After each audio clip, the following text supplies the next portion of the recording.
Père et du Fils et du Saint-Esprit. Amen. Le Seigneur soit avec vous. Et avec votre esprit. Nous fêtons aujourd'hui dans l'église Saint Léon le Grand. Préparons-nous à célébrer l'Eucharistie en reconnaissant que nous sommes pécheurs. Je confesse à Dieu Tout-Puissant. Je reconnais devant mes frères que j'ai péché en pensée, en parole, par action et par omission. Oui, j'ai vraiment péché.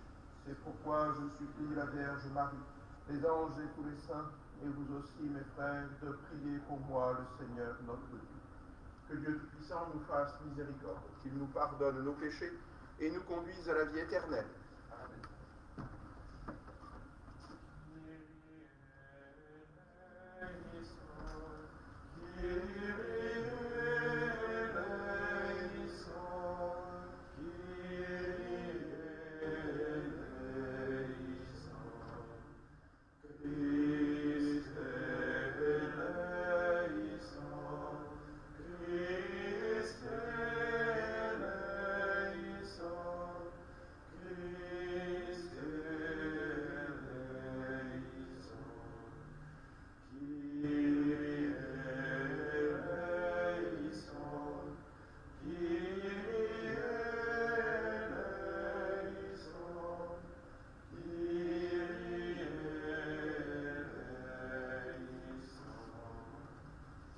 Seigneur soit avec vous. Et avec votre esprit. Prions. Dieu qui ne laisse pas les puissances du mal prévaloir contre ton Église, fondée sur le roc inébranlable des apôtres, fais qu'à la prière du pape Saint Léon, elle reste ferme dans ta vérité et sous ta garde, soit pour toujours en paix, par Jésus, le Christ, notre Seigneur et notre Dieu, qui vit et règne avec toi et le Saint-Esprit, maintenant et pour les siècles des siècles. Amen.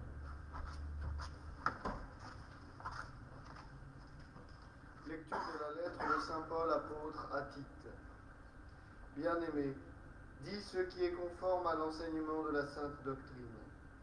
Que les hommes âgés soient sobres, dignes de respect, pondérés et solides dans la foi, la charité et la persévérance. De même, que les femmes âgées mènent une vie sainte, ne soient pas médisantes ni esclaves de la boisson, et qu'elles soient de bons conseils pour apprendre aux jeunes femmes à aimer leurs maris et leurs enfants, à être raisonnables et pures, bonnes maîtresses de maison, aimables, soumises à leur mari, afin que la parole de Dieu ne soit pas exposée au blasphème. Les jeunes aussi, exhorte-les à être raisonnables en toutes choses. Toi-même, sois un modèle par ta façon de bien agir, par un enseignement sans défaut et digne de respect, par la solidité inattaquable de ta parole, pour la plus grande confusion de l'adversaire, qui ne trouvera aucune critique à faire sur nous. Car la grâce de Dieu s'est manifestée pour le salut de tous les hommes.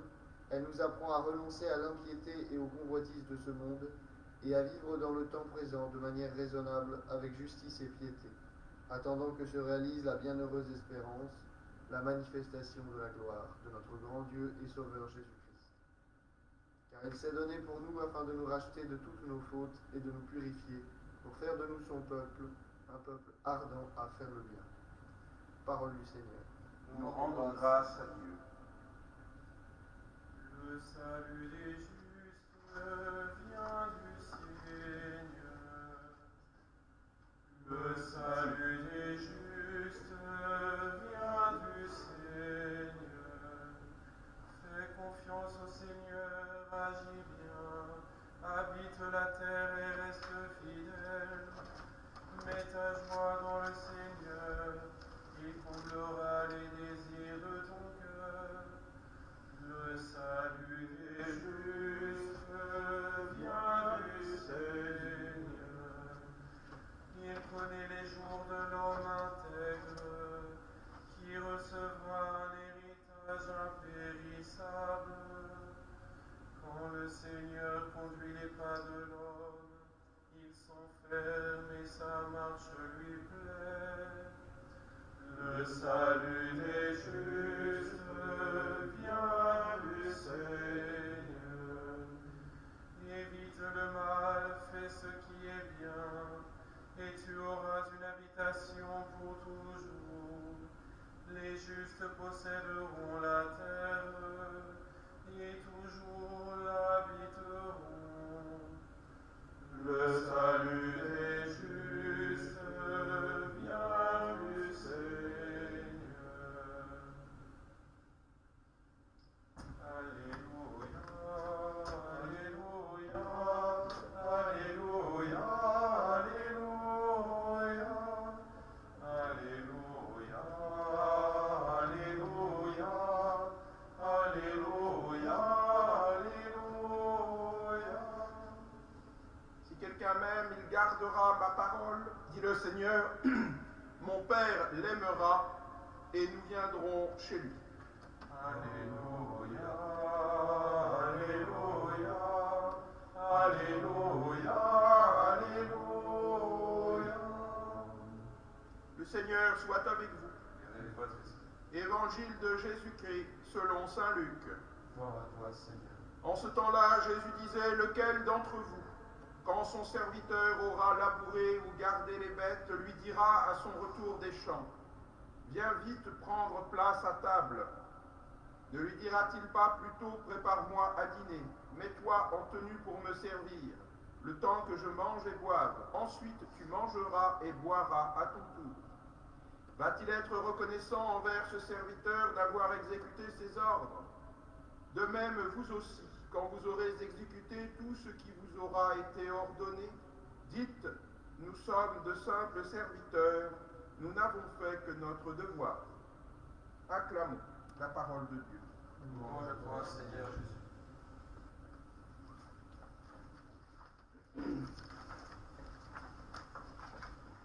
Au nom du Père et du Fils et du Saint-Esprit, alors que nous fêtons un pape, un grand pape réformateur, Saint Léon le Grand, qui a su tenir dans l'adversité, eh bien, il nous est donné justement deux textes qui éclairent l'attitude qui doit être la nôtre en ce monde.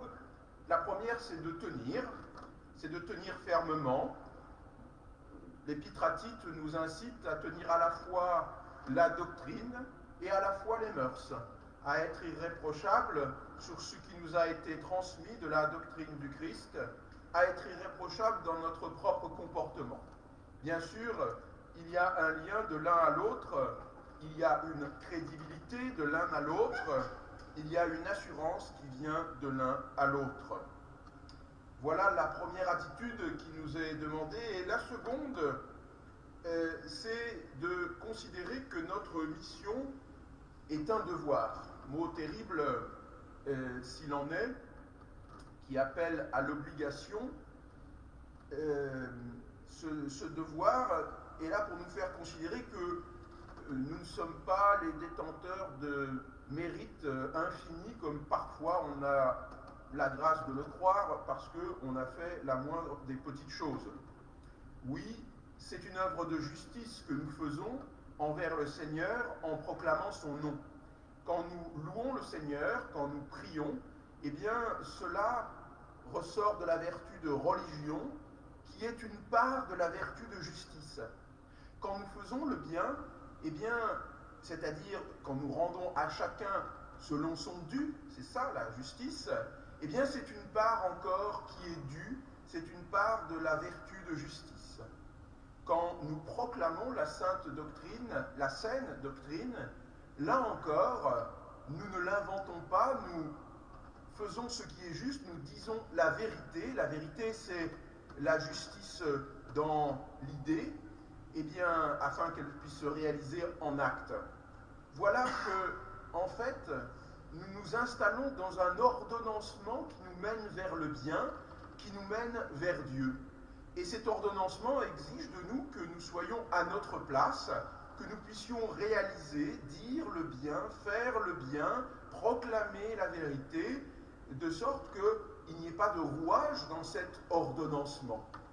Ce faisant, nous n'avons rien fait d'extraordinaire, nous avons fait ce que nous devions faire.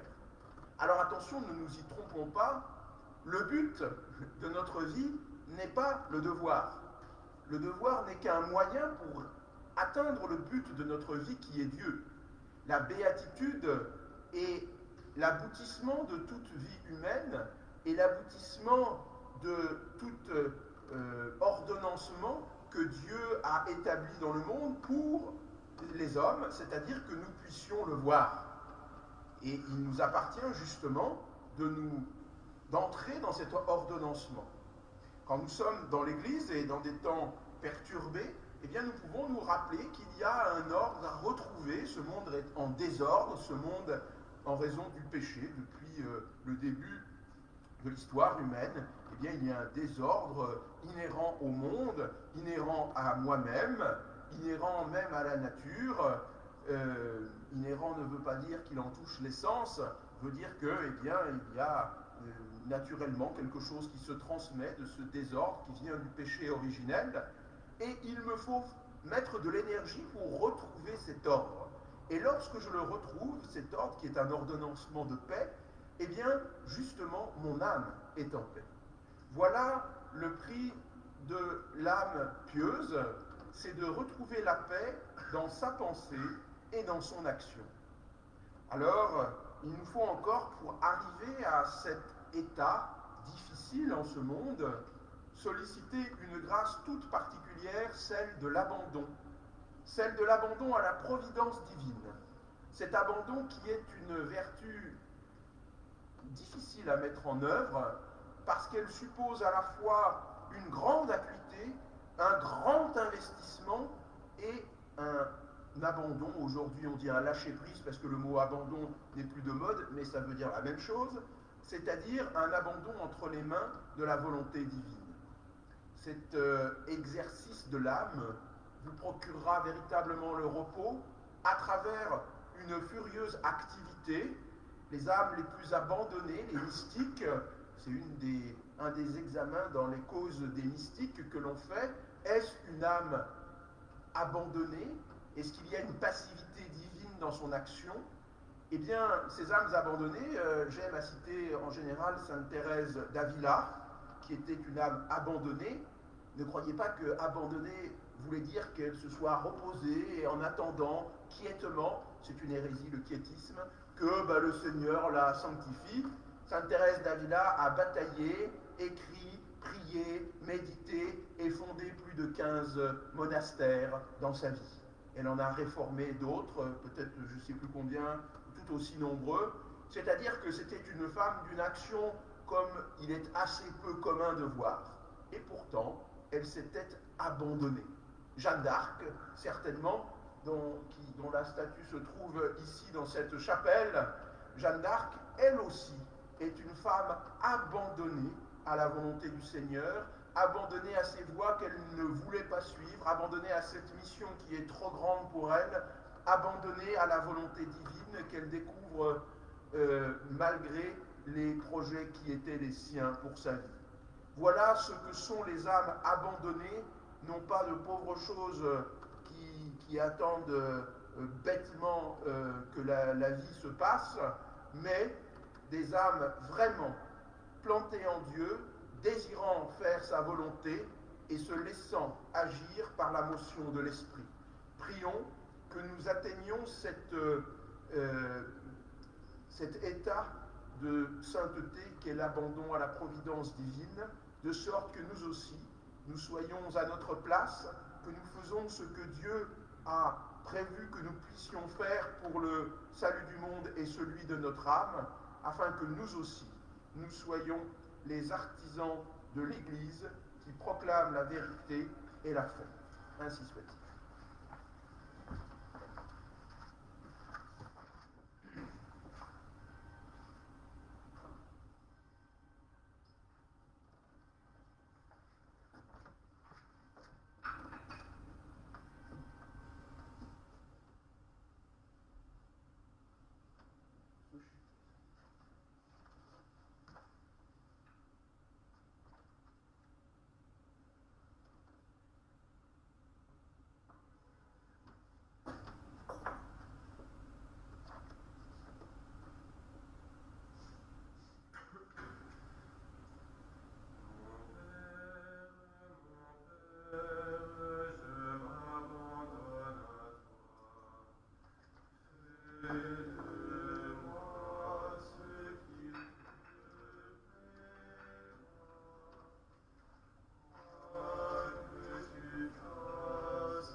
Prions ensemble au moment d'offrir le sacrifice de toute l'Église.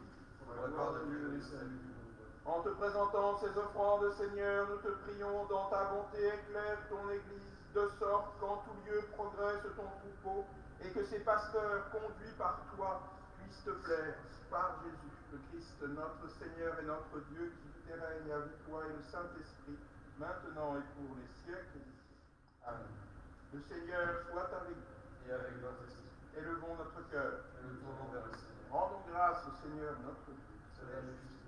Vraiment, il est juste et bon de te rendre gloire, de t'offrir notre action de grâce toujours et en tout lieu à toi, Père très saint, Dieu éternel et tout-puissant, par le Christ notre Seigneur. En célébrant aujourd'hui la fête de Saint Léon le Grand, nous admirons ta sollicitude pour ton Église. Par l'exemple qu'il a donné, tu nous encourages, par son enseignement, tu nous éclaires, à sa prière, tu veilles sur nous. C'est pourquoi, avec les anges et les archanges, avec les puissances d'en haut et tous les esprits bienheureux, nous proclamons ta gloire en chantant. Sanctus, Sanctus, Sanctus, Deus Sabaoth. Sanctus, Sanctus, Sanctus, Deus Sabaoth. Pleni succedi et terra, gloria tua. Hosanna in excelsis Deo, Hosanna in excelsis, Hosanna in excelsis Deo, Hosanna in excelsis. Benedictus qui venit in nomine Domini, Hosanna in excelsis Deo, Hosanna in excelsis, Hosanna in excelsis Deo, Hosanna in excelsis. Père infiniment bon, toi, Mère qui monte nos louanges, nous te supplions, par inviter ton Fils notre Seigneur d'accepter de bénir tes offrandes saintes. Nous te les présentons avant tout pour ta sainte Église catholique. Accorde-lui la paix, protège-la. Daigne la rassembler dans l'unité et la gouverner par toute la terre. Nous les présentons en même temps pour ton serviteur, notre pape François, pour notre évêque Michel et tous ceux qui veillent fidèlement sur la foi catholique reçue des apôtres. Souviens-toi, Seigneur, de tes serviteurs et spécialement d'une famille qui se confie à toi, de tous ceux qui sont ici réunis dont tu connais la foi et l'attachement. Ils t'offrent pour eux-mêmes et tous les leurs ce sacrifice de louange, pour leur propre rédemption, pour le salut qu'ils espèrent, et ils te rendent cet hommage à toi, Dieu éternel, vivant et vrai. Dans la communion de toute l'Église, nous voulons nommer en premier lieu la bienheureuse Marie, toujours Vierge, Mère de notre Dieu et Seigneur Jésus. Saint Joseph, son époux, les saints apôtres et martyrs, Pierre et Paul, André, Jacques et Jean, Thomas, Jacques et Philippe, Barthélemy et Matthieu, Simon et Jude de l'Inclé, Clément, Sixte, Corneille et Cyprien, Laurent, Chrysogone, Jean et Paul, Côme et Damien et tous les saints. Accorde-nous par leurs prières et leurs mérites d'être toujours et partout fort de ton secours et de ta protection, par le Christ notre Seigneur. Amen. Voici l'offrande que nous présentons devant toi, nous tes serviteurs et ta famille entière, dans ta bienveillance accepte. Assure toi-même la paix de notre vie, arrache-nous à la damnation éternelle, et reçois-nous parmi tes élus. Par le Christ notre Seigneur, Amen.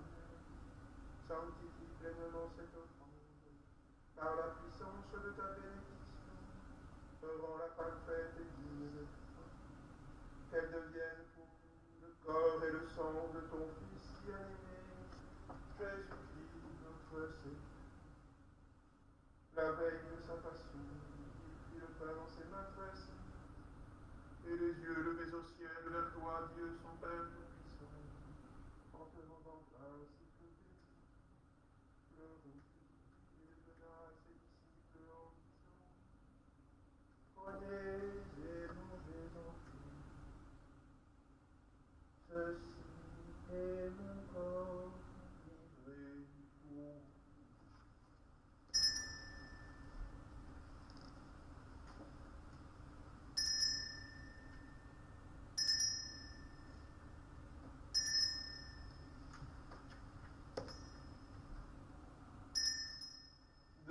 à la fin du repas, il prit dans ses mains cette coupe imparfaite, et devant grâce à nouveau, il la bénit, et la donna à ses disciples en disant, Tenez et buvez-en,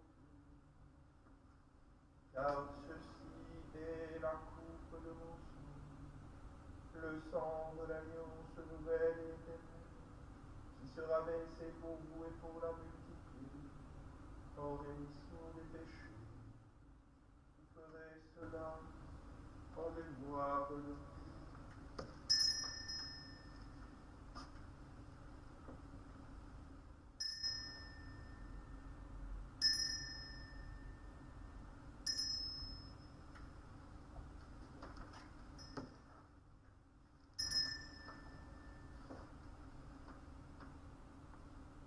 Il est grand le mystère de la foi. Nous proclamons ta mort, Seigneur Jésus. Nous célébrons ta résurrection.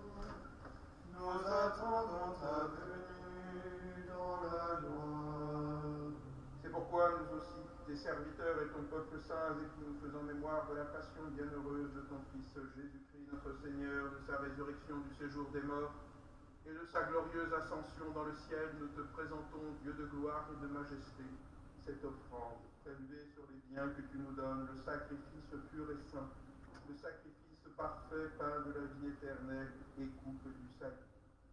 Et comme il t'a plu d'accueillir les présents d'Abel le juste, le sacrifice de notre père Abraham, et celui que t'offrit Melchisédek, ton grand prêtre, en signe du sacrifice parfait, regarde cette offrande avec amour, et dans ta bienveillance accepte-la.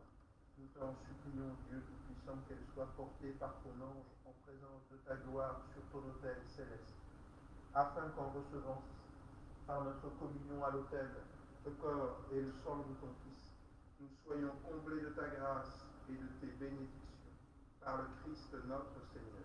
Amen. Souviens-toi, Seigneur, de tes serviteurs qui nous ont précédés, marqués du signe de la foi, et qui dorment dans la paix.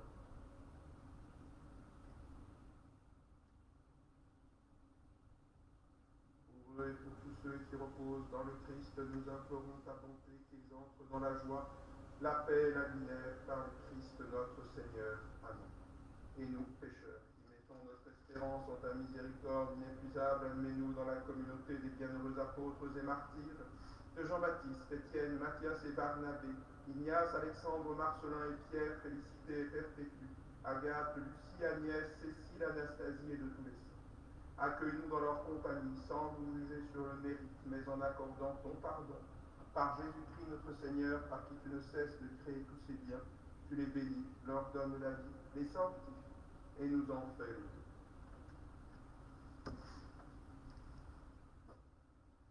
Par lui, avec lui et en lui, à toi, Dieu le Père Tout-Puissant, dans l'unité du Saint-Esprit, tout honneur et toute gloire pour les siècles des siècles. Amen. Comme nous l'avons appelé du Sauveur et selon son commandement, nous osons dire, Notre Père qui es aux cieux, que ton nom soit sanctifié, que ton règne vienne, que ta volonté soit faite sur la terre comme au ciel. Donne-nous aujourd'hui notre pain de ce jour, pardonne-nous nos offenses comme nous pardonnons aussi à ceux qui nous ont offensés, et ne nous laisse pas entrer en tentation, mais délivre-nous du mal. Délivre-nous de tout mal, Seigneur, et donne la paix à notre temps. Par ta miséricorde, libère-nous du péché, rassure-nous devant les épreuves en cette vie, où nous espérons le bonheur que tu promets, l'avènement de Jésus-Christ notre Sauveur. Grâce à toi qu'appartiennent le règne, la puissance et la gloire, pour les siècles des siècles. Seigneur Jésus-Christ, tu l'as dit à tes apôtres, je vous laisse la paix, je vous donne ma paix, ne regarde pas nos péchés, mais la foi de ton Église, pour que ta volonté s'accomplisse. Donne-lui toujours cette paix et conduis-la vers l'unité parfaite, toi qui règnes pour les siècles des siècles. Que la paix du Seigneur soit toujours avec vous. Et avec votre esprit.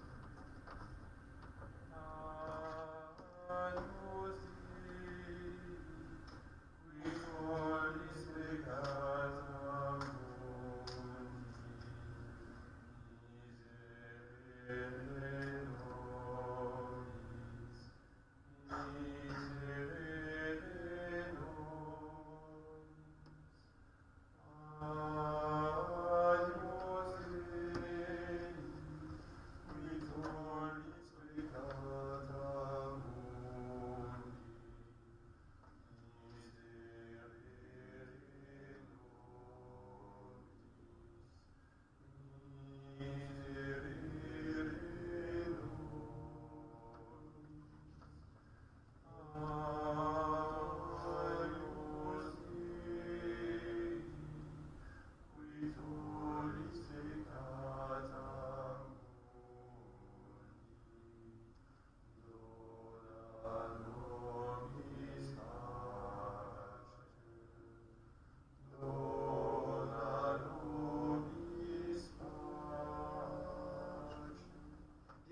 festin des noces de l'agneau, voici l'agneau de Dieu qui enlève le péché du monde.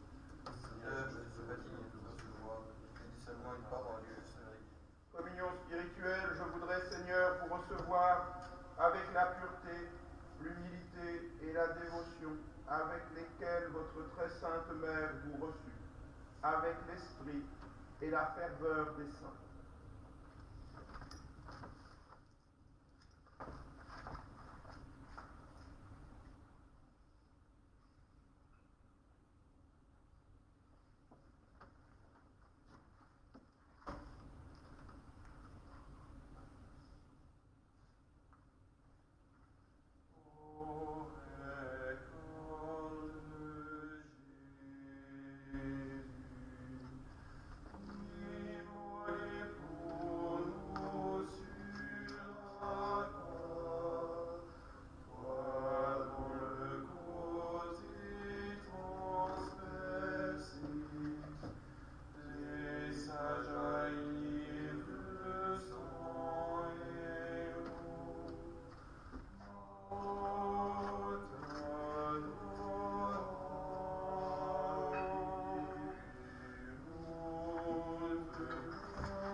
Seigneur soit avec vous. Et avec votre esprit.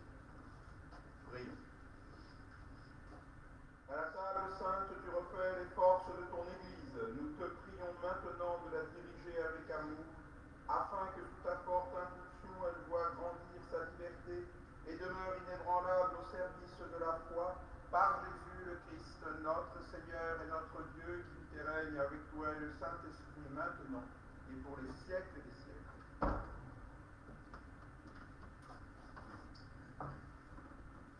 Le Seigneur soit avec vous. Et avec votre esprit. Que Dieu Tout-Puissant vous bénisse, le Père, le Fils et le Saint-Esprit. Allez dans la paix du Christ. Nous rendons grâce. Par l'intercession de Saint Roch, vous soyez protégés de tout mal, de toute épidémie et de tout danger, au nom du Père et du Fils et du Saint-Esprit.